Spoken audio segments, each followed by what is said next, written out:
প্রশ্নকারী বলছেন, আসসালামু আলাইকুম শেখ। ওয়ালাইকুম আসসালাম রহমতুল্লাহ। মসজিদে বিয়ে হওয়াটা কি সুন্নাহ?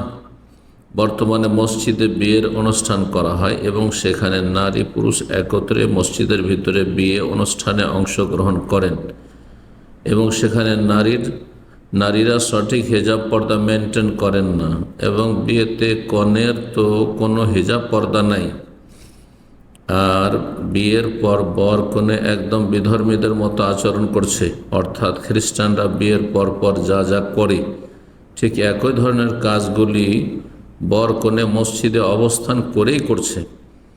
তারা বলছে মসজিদে বিয়ে করা সুন্নাহ। এ ব্যাপারে যদি একটু কিছু বলতেন। এখানে প্রথম বিষয় যে মসজিদে বিয়ে হওয়াটা কি সুন্নাহ না সুন্নাত নয়। বিয়ে যে কোনো জায়গায় হতে পারে। মসজিদে নবী সাল্লাল্লাহু আলাইহি ওয়াসাল্লাম বা সাহাবায়ে কেরামগণ উদ্দেশ্য করে যে চলো মসজিদে যাই বা নিয়ে আসো মসজিদে বিয়ে পড়াই, এমন কখনো করেননি।